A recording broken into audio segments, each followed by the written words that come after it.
I'm in private practice in neuromuscular orthotics in Malvern East, and I'm the orthotic consultant for our Australian Paralympic team.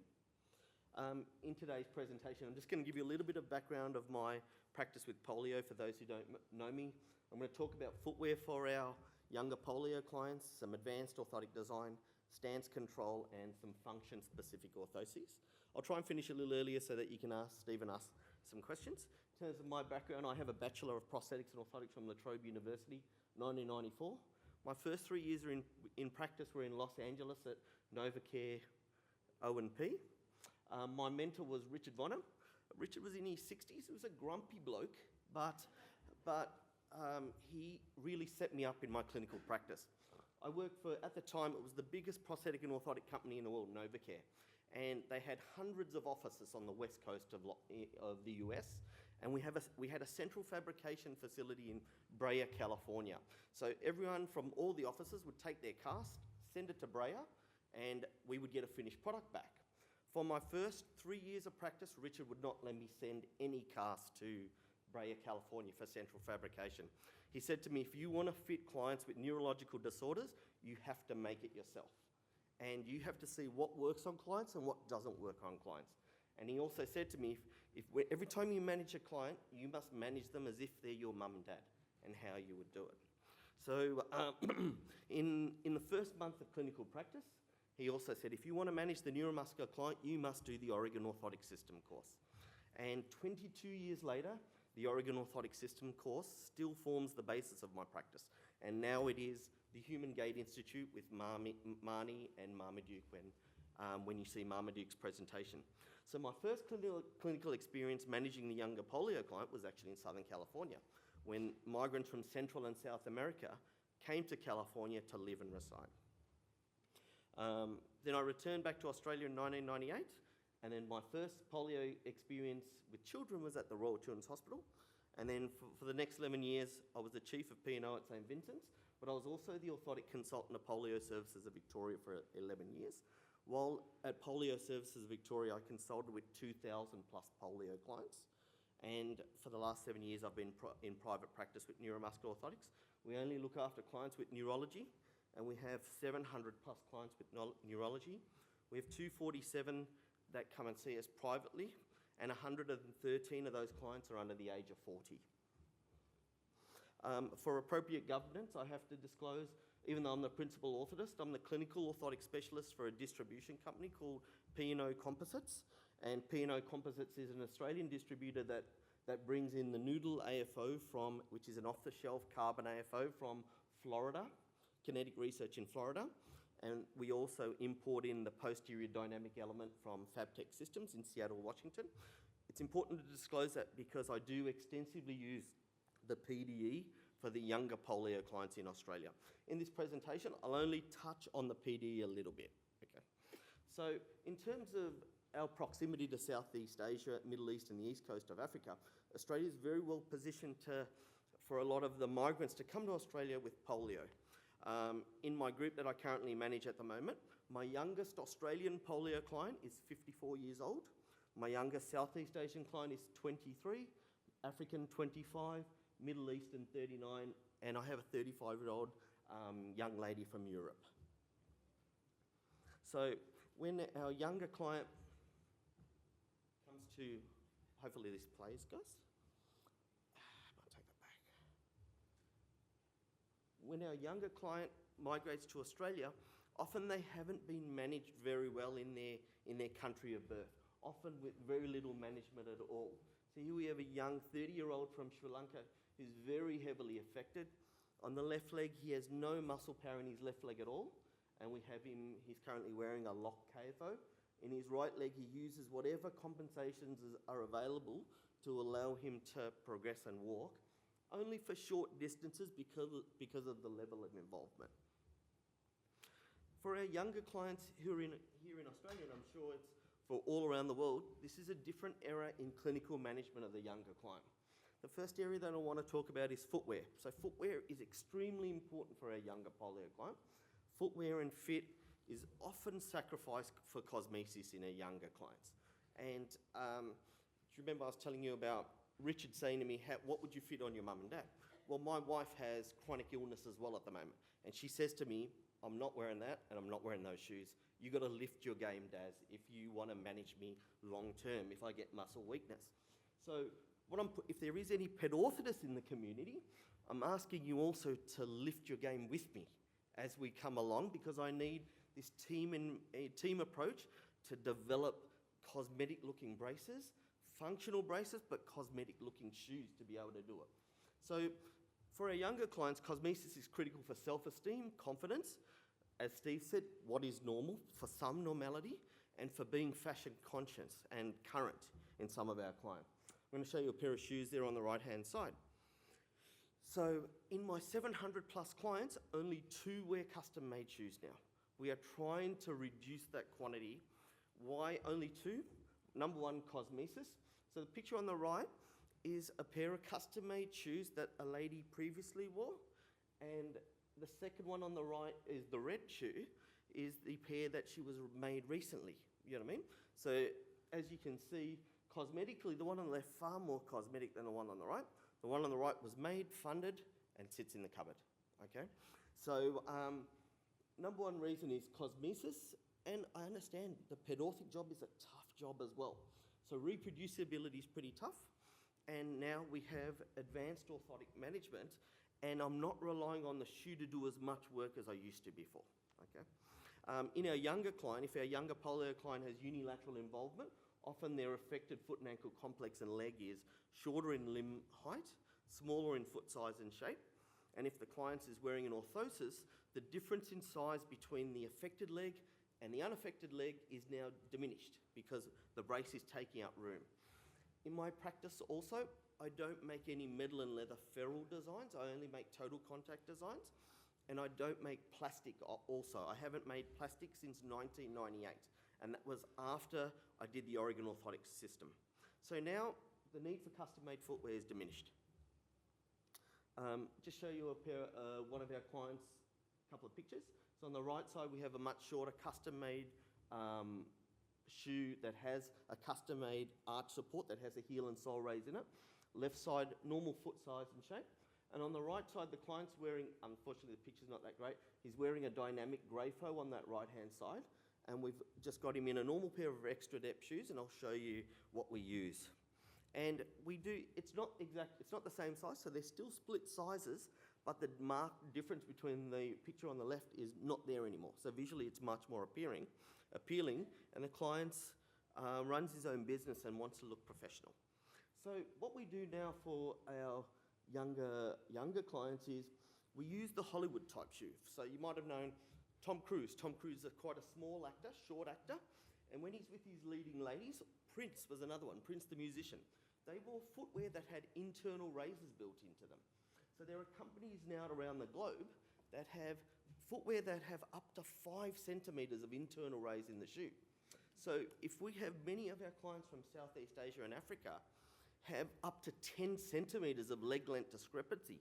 So for a young lady and even for a young male, to put 10 centimetres of build-up adds to the weight of your limb distally, as well as not very cosmetic. So what we do now is, we have, let's say these shoes, you can see it basically on the right-hand side. So we have a picture of a left of a young lady from Southeast Asia, and she's got about a 5 centimetre heel raise on that left side, built externally. Now on the picture on the right, we buy the shoes that have that 5 centimetres in it. On the good leg, we're taking everything out on the good leg. So we've now dropped the good leg by 5 centimetres to give her some equal leg length. Unfortunately, with the Hollywood shoe, which is really unique, male shoes are catered for very well. Lady shoes aren't very well catered for. So, but it's a work in process. The actual company, a lot of our clients buy it online now, and what it does is it allows reproducibility. Once that shoe wears out, they can buy the same shoe if it's built on the same last, and they've got another shoe. And it's a little bit lower dollar than custom-made footwear. Okay? But the ladies market is slowly increasing as a result. Just going to show you one of our ladies, just to show you. So one of our ladies is wearing a cafer, what we call what we call a dynamic cafer. So it has a dynamic grey-fo tibial section, And this one does use a PDE strut out of Seattle, Washington. But this lady's wearing a pair of wedge trainers. So Nike, Converse, Puma, all brought out their version of wedge trainer. So that was also a shoe for ladies who were shorter, who wanted to be taller. And it had a heel raise of 5 or 6 centimeters. So what this lady does is, she actually has a foot and ankle complex that has a 30-degree ankle plantar flexion contracture. So we accommodate that contracture with a wedge trainer rather than building up the shoe externally. Okay, so that was just a little bit on footwear. Let's check my time. So my clinical practice changed after 2011. At the American Academy meeting in Orlando, I met Marmaduke Loke, Marnie and Ryan Blunk, and they presented on advanced orthotic designs using carbon fibre struts. My practice was based on Oregon orthotic system, so I was always blocking dorsiflexion. I never allowed my clients to have free dorsiflexion. Dorsiflexion is when your leg comes over your foot like that, okay? If your leg comes over your foot and you have very little calf muscle power, your leg can never stay stable, because there's a period in walking where when your other leg is swinging, when your calf muscle group has to slow the rate of that tibia coming over the foot. So Oregon taught 20 years ago, you must not allow the tibia to come forward without control. But when I went to the American Academy, what Marmaduke and the team were showing was that when you design with the use of carbon fibre struts and how carbon fibre was developing and how amputees were running on these blades, they're like basically big pole vaults, right? They're pole vaults that bend, come back to shape, bend, come back to shape. So what they presented was, through that middle period of stance, instead of blocking your client totally, let's try and supplement that calf muscle like it would normally do during walking. And our tibia comes forward with control and support from that calf group. So they taught us, instead of blocking motion, use struts and let the strut deflect and then come back to its original position. And then at the end of terminal stance, give that client some propulsion in their walking. Okay. So we started, when we got back to Australia, we started laminating struts into our design. So we looked at how Marmaduke and the team, and actually Marnie sat next to me in the audience at the American Academy, and I looked at her, she looked at me, and she said to me, "Would you like me to take my brace off and show you?" And I said, "Would you mind?" And she took it off. In the middle of a symposium session, she took off her brace and let me have a look at it. We took a couple of pictures, and then we came back to Australia, and we laminated after laminated after laminated, trying to get some consistency in that lamination. So we did those styles, but lately we've headed towards using parts that we could buy in for a little bit, again, more reproducibility. So we've tried, and I'm going to show you 3 clients walking. We've tried Mediclever Bones, the Coyote strut, which comes out of, I think it's Minnesota, and then the PDE strut there. Okay, so I'll just show you a brief video of PDE. So you'll see a client, very little muscle power below the knee in that video on the left. Sorry, try that again. Both videos should play if it's working okay. It's got very little muscle power below the knees on both sides. He will walk back across the screen. Okay, so left leg's badly affected. Right leg isn't as much, but heading that way. So instead of blocking motion, we're letting the strut do the work and allow yielding dorsiflexion. Okay, here we have one of our, with a lot of our younger clients, a lot of them, as you said, very high achievers, professional people in business. So we have an American boy here, and he's one of the global IT specialist, has lived in Australia for about 4 or 5 years. So he's got a flail leg essentially, no power below hip level at all. So he's always worn a lock CAFO. So what we did is we used, on the picture on the left, is that when he's standing and just bearing weight. The one on the middle picture is him when he's leaning into it, and hopefully you can see the strut creating a little bit of gap between the back of his calf and the leg. And then that video is a bit dark, but he will walk for us in that video in a second, if it plays. Let's take it back.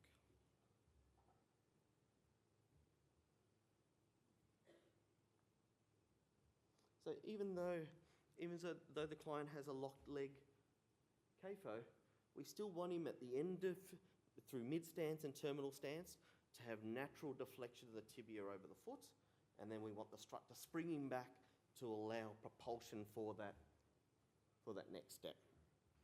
So that's using a lock CAFO using struts in the design. Then we have the Coyote strut out of, I think it's out of Minnesota, guys, excuse me if I'm wrong. Again, another long-term lock CAFO wearer. Coyote strut's a little bit more flexible. It's what's called a basalt fibre strut. It's not a carbon strut. And just gives him, I'll just take that back again. So all it is instead of allowing free dorsiflexion, just yielding dorsiflexion to allow him to progress over the foot, but the limb still has stability while his left leg is swinging through. Okay, so just going to cover a little bit on stance control. So since 2005, we've fitted over 100 plus stance control orthoses. 85 of these have been fitted on polio clients.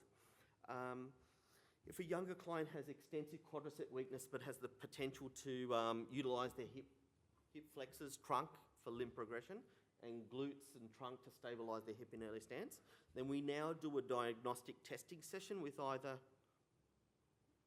the Orthotic EMAG Active trial orthosis, and the boys do have it on the standout side. And lately we have been trialling the C-brace on some of our clients.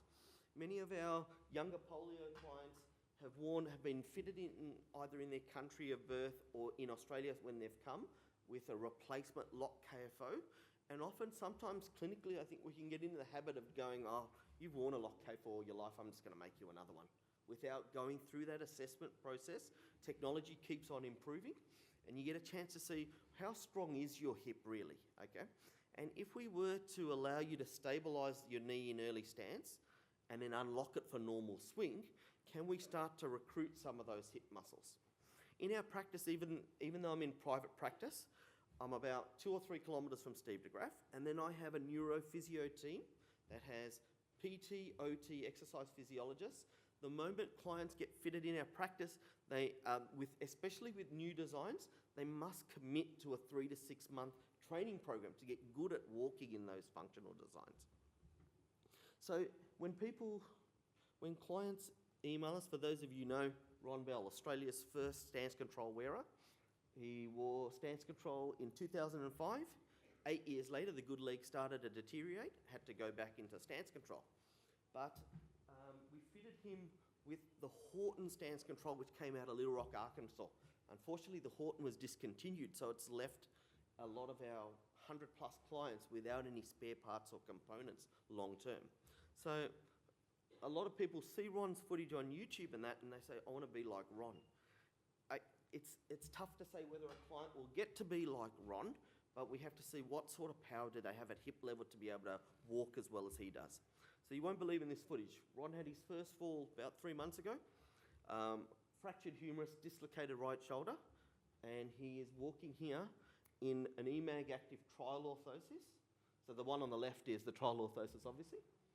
And I wasn't very keen on the Orthotic EMAG Active orthosis because it didn't lock the knee in any angle, which is very important when you stepped off a step or on a curb or things like that.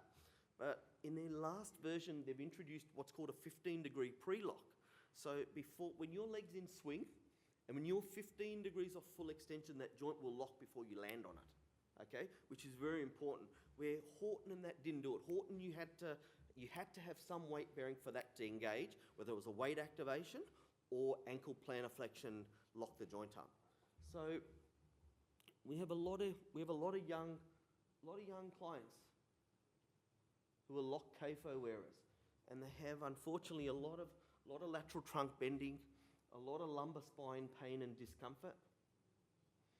And so our role for us, for the younger client, is let us try and improve your mechanics now when you're younger, so hopefully you can do the things you want to do and maybe be pain or have minimal pain long term. And a lot of our clients want to do different things in their walking as well. So one of our young ladies, here she is trying an Orthobox C-brace diagnostic orthosis. So they're not made for you. that a one size fits all, you adjust it, and you see, does that client have the potential at hip level to unlock a knee and lock a knee in walking? And we're trying to do it basically in an hour session. We might have to get them back for another session. So a lot of clients see some of the other clients walk on YouTube and then want to see, can I walk like this? We probably get 5 emails from Southeast Asia every week who look at the video saying, where can I get this in Southeast Asia? Is there facilities where we can go?